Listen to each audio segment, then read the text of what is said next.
What's up, everybody? Welcome back into the Lettermen Row studios, and welcome to another off-season report position week breakdown. It is now time to talk about the linebackers. We will do it all presented by the fine folks at Buyers Auto, the best place to buy a new or used auto in Central Ohio. Go check those guys out. Great deals over there on cars. It's the summer. It's a great time to get into a new vehicle. Buyers Auto can help you do that. Lettermen Row can help you know more about the Ohio State linebackers. Andy Backstrom on the other side of that screen. The 40-year vet Tim May below me right now. I think he'll be beside me when I edit this thing up. We'll see what happens. Boys, men, a lot to talk about with this linebackers. Two grown men coming back in the starting lineup, Tommy Eichenberg and Steele Chambers. They will lead the way. Ohio State will go defensively as those guys go. Great against the run. At times, Tommy Eichenberg, of course, Steele Chambers, a little bit of a do-it-all guy, Tim. This starting lineup has a chance to be a special tandem for the Buckeyes, returning to action after a pretty good year last year. Yeah, now they're getting tutelage. That's the correct way of using that word from James Laurinaitis and Steele Chambers when was talking in the spring about how much, his eyes have been open to maybe a few other things, new things about playing the linebacker position. And as we talked about on an earlier podcast, the fact that James Laurinaitis is there as a GA frees up Jim Knowles to maybe really just stand back and get a little bit more of a feel for his defense, maybe during practices, but also to work on that jack position, which, like you said, Spence, is it a defensive line position? It is a linebacker position, Mitchell Melton, et cetera. We'll see where that goes. If CJ Hicks figures into that, there's a chance CJ Hicks is going to figure into that.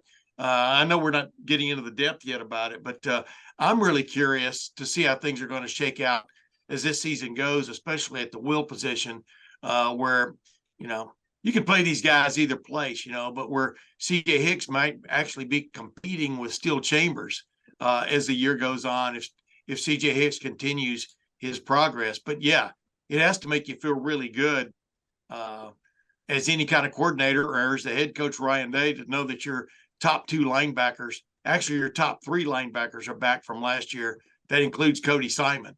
And all of these guys look to make as Jim Knowles referred to Tommy Eichenberg, Tommy no thumbs Eichenberg, with a two broke thumb at the end of the year. But it has to make you feel really good about where you are and where you can go with your defense when you've got two veterans back with that kind of resume. Yeah, Andy, it's kind of interesting because last year a lot was made about Tanner McAllister teaching these guys the defense from the safety position.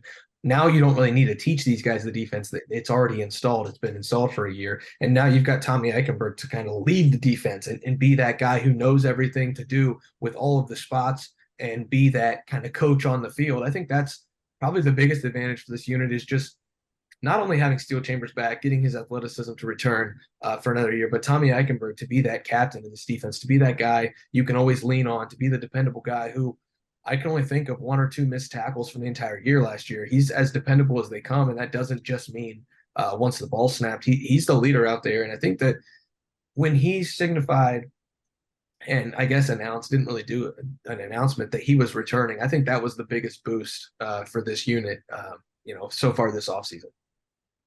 Well, Jim Knowles talks about Tommy Eichenberg like he anticipates where the ball is going to be. And it seems like he understood this defensive system maybe before anyone else did. And that showed up, obviously, last year, him taking a huge leap from 2021 to 2022. And that kind of started in the Rose Bowl, even in the previous defense. But I feel like he really took that next jump last season. And I guess the ideal defense is having everyone playing with the same speed and anticipation that Tommy plays with.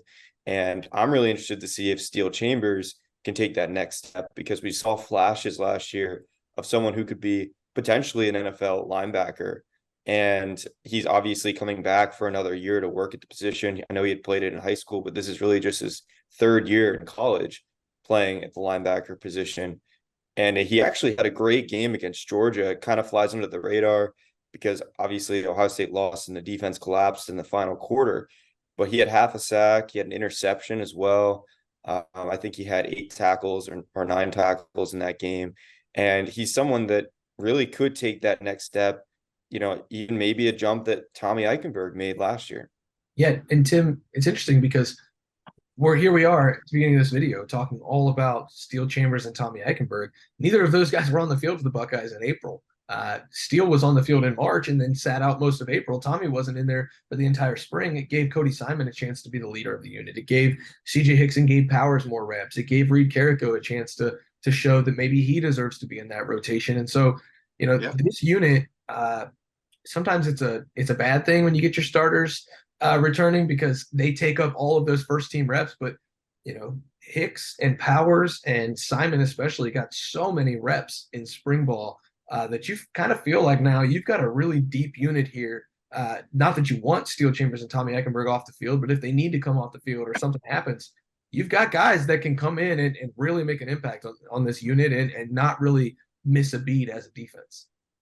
Yeah, I think it was an important spring for Gabe Powers because Gabe Powers basically proved he belongs at Ohio State. You follow my drift. I mean, he is a viable option when it comes to playing linebacker at Ohio State. And I think the jury was out on him a little bit, after the first year. He's from Marysville, blah, blah, blah. Who cares where you come from? Can you get out there, run and hit? And, the problem with only having two linebackers on the field at a time is you're not that they should go to a 4 linebacker set. I'm not saying that, but is that you get very few, even in practices, you get very few reps, with the first team, so to speak, to prove your mettle. And I thought he did. I thought Reed Carrico, based on what you were hearing about, his situation going into the spring and then coming out. I mean, I think he proved that he has staying power, that in fact he can compete perhaps to get into the rotation. The question is, how much of a rotation is there? Because there wasn't hardly a rotation last year. Most of the time it was Steel Chambers and Tommy Eichenberg with a little bit of Cody Simon sprinkled in. And so that's sort of the challenge these guys all face when it comes to getting on the field. All of these guys are really good special teams players, though. And so that's where, they could really step up, I think, and prove themselves even in preseason camp. They're get after it when it comes to get after it quotient when it comes to playing special teams. But without a doubt, Gabe Powers benefited. We all know what Cody Simon's about. And the reason I didn't bring up CJ Hicks, I think CJ Hicks is going to play and play a lot. I asked, I'm going to do a little story about that for us during this linebacker week. I asked Jim Knowles, we were talking to Jim Knowles about that, about getting him possibly into that jack position to see if he flashes, to see if he plays some. And then you go from there.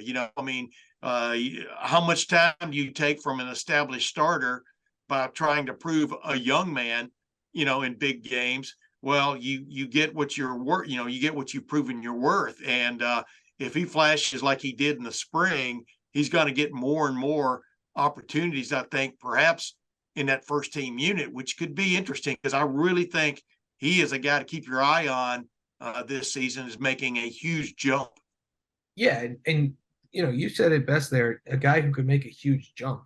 He didn't play a single down at linebacker last year. Right. Gabe Powers didn't play a single down at linebacker last year. Reed Carrico wasn't in at linebacker last year, except in absolute garbage time at the very end of games. You have to think, and you're kind of trying to dive into a complex mind that is Jim Knowles, but you have to think that he trusts those guys a little bit more to deploy more of a rotation than he did last year. And in year 2 of a system, CJ Hicks only knows Jim Knowles' system. Gabe Powers only knows Jim Knowles' system. Those guys are going to be a year under their belt, more comfortable in the system. They're going to be able to make an impact if Jim Knowles trusts them. And I think that's a boom, a huge, burst of light for this linebacker room, because now not only do you count on knowing that Tommy Eichenberg and Steel Chambers are the 2 leaders of that unit, but if they go out of the game on a 2nd and 6, you're not going to lose a lot. And then they can be back on the field, for a 3rd down. But, I just think that the possibilities open up because you've got so many different body types. You've got so many different guys that can fill these spots. It doesn't just have to be, okay, you play like Tommy, go in for Tommy. You play like Steel, go in for Steel. I think that these guys are all pretty interchangeable. I know that the positions aren't the same, but in a 4-2-5, these 2 linebackers, they're absolutely critical. And I think you've got some trust built up there, some equity that you can put those guys on the field and feel pretty good about it. The mental gymnastics you go through as a coach is, do do you want to take what you consider to be your best linebackers off the, you know what I mean? It's off the field at any certain point, because the more valuable reps are the ones with, like you said, not garbage time, but game on the line, and maybe you see them work these in, like, Andy, I mean, maybe you see them work them in like the second quarter a little bit, just to, of games, just to put them in there when things really super matter, and see how they respond. And Andy, I don't know about you, but I mean, I don't know if you agree with me or not, but I think CJ Hicks showed in the spring, he deserves to play some, doesn't he? I mean, regularly. Yeah, and that might dictate how much we see of the Jack. I mean, that depends Yeah. also on Mitchell Melton and how healthy he is and how well he can play at that position. But I think if CJ Hicks or Mitchell Melton is succeeding in that position, maybe more so than Jack Sawyer did last year, we might just see by default more of the Jack. But then, of course, that brings in the other question is who you're taking off the field in that dynamic. So that's another player that maybe it's on the defensive line that we're not seeing. So there's all these pieces that Jim Knowles has to play with. But, one thing that he mentioned is the health of these players. If you want to make a run to the national championship and win the Big Ten championship like they want to again and take that away from Michigan, you're going to be playing a 14, 15 game season, at which point, Tommy Eichenberg, as we already mentioned, basically had no hands late in the season, and other players get banged up too by virtue of the sport. And so you got to have depth, even if it is a 2 linebacker system. So Jim Knowles was talking about how it's just better to have shorter snap counts for these guys, just no matter how talented they are, so that you can preserve their health and that you can actually be prepared for a situation where if that happens again, you don't need to be relying on a guy with 2 casts to play 70 snaps in a pivotal game. Here's the thing, though. Who's your starting cast? Go ahead. Here's the thing, though, with this Jack debate, and Ohio State's going to use the Jack more this year. But I look at it this way, fellas. Mitchell Melton was out for the spring and didn't do a whole lot with the team as far as Jack wise. He was just doing individual drills. They didn't use the Jack in spring practice. Who was still one of the standout stars of spring practice? It was CJ Hicks. He didn't need the Jack position to stand out and be good. And so I know that, would he be a cool fit for the Jack? Is he athletic enough to play there? Will he be good off the edge? I think so. But I don't think that it's wise to say his best playing opportunity for playing time. And I don't think either of you guys are doing this, but I've heard from various people, maybe his best opportunity for playing time is through the Jack. And to that, I say, why does he need the Jack? He was really good at linebacker this spring. And I know that it's hard to get him on the field if you're talking about just a pure linebacker because of Steel Chambers and Tommy Eichenberg. And who do you take off the field? Well, you're taking somebody off the field regardless. It's either going to be a 5-star defensive end, JT Tuimoloau, a 5-star defensive end, Jack Sawyer, one of the defensive tackles you're really excited about, or your 2 starting linebackers. One of them has to come off the field to bring a Jack in or to bring CJ Hicks in general. And so I'm not sure that it's super wise to pigeonhole CJ Hicks into the Jack role by default, just because he was so good in the spring without needing to be in the Jack role to succeed. And so I think that he's got just as good of a chance to play at a true linebacker spot than he does at the Jack spot, Tim. Yeah, but I didn't pigeonhole him into the Jack. I mean, it was conversation with Jim Knowles. Jim Knowles was talking about if he flashes, well, there's the guy that makes the call. Absolutely. And so you get on the field, no matter how you get on the field, make something happen. Well, if it comes your way, of course, don't go crazy. But we've talked about this before, and we're going to talk about it more, I'm sure. This is Jim Knowles coming to grips with the talent he has on hand. And I know last year, man, was no clinic, especially the last 2 games for big time defense, except maybe the third quarter of that game against Georgia. That was a clinic. Fourth quarter was not, and in both the Michigan and the Georgia games, what stood out was, those big plays, but they gave up several big plays running the ball by Michigan and Georgia, which has got to get shored up. And you could say, well, where's that start? Does that start with the defensive line? Yeah, but also some linebackers got blocked or were out of position or whatever you want to call it. So there are all kinds of things that need to be fixed in that realm. But the other side of it is you've got big time players in Jim Knowles' mind at the 2 linebacker spots already with Eichenberg and Chambers. And it's going to come down to Jim Knowles with, do I want to mess up sort of this chemistry that developed last year by throwing another guy in there? But doesn't this guy deserve to play? We all think he deserves to play. Our vote counts Zippo, as the late great Hayden Fry would have put it, in terms of playing time. We also know Cody Simon deserves to play, right? I mean, well, heck, he deserves to play just for the yeoman's duty he put in during the spring, with the other two guys out, especially the last couple of weeks when Steel Chambers missed the last couple of weeks of spring, with what we think was a knee injury or knee bump. So, but the bottom line is, yeah. And the thing about CJ Hicks is you put him in there, and when we're talking about the jack, I don't think we're talking about the same position with Mitchell Melton as we are with CJ Hicks. Yeah. Because with Mitchell Melton, maybe you take a defensive lineman out or a linebacker out.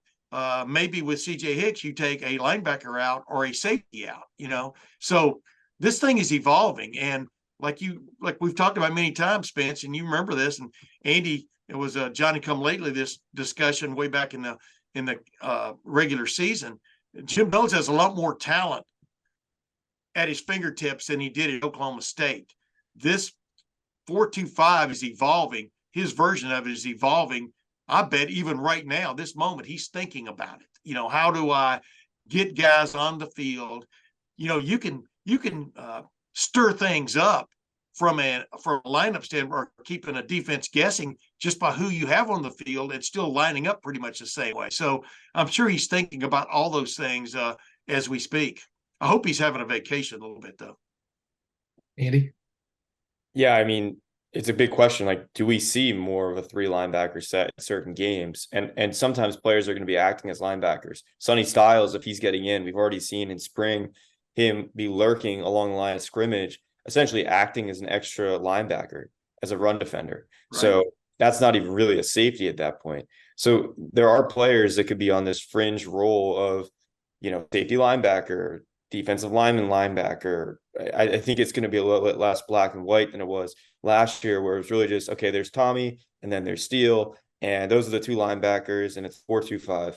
I think, as Tim mentioned, there's been this really concerted effort this spring and this offseason to just talk about how, okay, we're not going to have the defense dictate the personnel. It's going to be the personnel dictating the defense. And that seems to be the biggest change, at least in my opinion, of Jim Knowles' perspective on this defense. And I think that'll show up with the linebackers, because, yeah, there wasn't much of a rotation last year. And CJ Hicks even admitted he was expecting there to be more of a rotation his first year with the program. But now CJ Hicks isn't just a first-year player. He's a second-year player with a lot of special teams reps under his belt. So is Gabe Powers. He's a second-year player as well. Reed Carrico is a third-year player. Okay, so those are guys that are multiple years into their career, multiple years into the Jim Knowles system now, and there's a greater chance that they'll actually be seeing the field for that reason. Yeah, and the bottom line is, no matter what year you are in the system of a defense, a 4-2-5 defense, you, as a coach, you've got to feel confident when a guy's in there, when guys are in there, that gap is going to be a gap sound defense. You're going to get after it. Guys aren't going to just be flying to the fire, so to speak. They're going to be taking care of their responsibility with the confidence that the other guy is going to be taking care of his responsibility. Because in the Big Ten, just as opposed to the Big 12, but the Big 12 has changed a little bit, but not that greatly. You got to be thinking stop the run first on every play. Even 3rd and 20, you never know. But you know where I'm going with that. I'm talking about you've got to be gap sound against the run on every possession, and then go from there and play the guys that you feel gives you the best chance to do that. And so we'll see how this goes. I mean, sometimes you're watching the game and you're not really, you don't get to always ask questions after the game of specific things because the time is so fleeting sometimes. And even in the week following, you don't get to follow up and ask what was the thinking here? What position was this guy really playing? So, you may see CJ Hicks in there playing the jack, or you may see CJ Hicks may be in there playing a 3 linebacker set, or it may be one and the same. With the flexibility of him dropping off in maybe into coverage or something like that. I mean, that's what's interesting about this Jim Knowles defense is you may not be getting exactly what you think you're going to get. I'm talking about when you're offensive coordinator looking down or looking across the field there. And that, of course, is Jim knows has delineated many times. That's what brings him joy is if I got the other guy in the same position, but offensively thinking about, wondering about, guessing about what I'm up to. A lot of intrigue with this linebacker. And it's interesting that they returned so much talent, so many tackles. I think it's 197 tackles. I could be wrong by a couple, but it's almost 200 tackles with Steele Chambers and Tommy Eichenberg returning to the starting lineup. Yeah. But there's still plenty of intrigue, plenty to break down, plenty to talk about. We're doing it all week at LettermenRow.com, where we cover Ohio State 365 days a year. This has been the latest offseason report position week preview, presented by Buyers Auto, the best place to buy a new or used auto in Central Ohio. For Andy Backstrom on the other side of that screen, for the 40-year vet Tim May, I am just Spencer Holbrook. Thanks for watching. Thanks for listening to the Linebackers Week Breakdown, presented by Buyers Auto. We'll see you back next week for the safeties.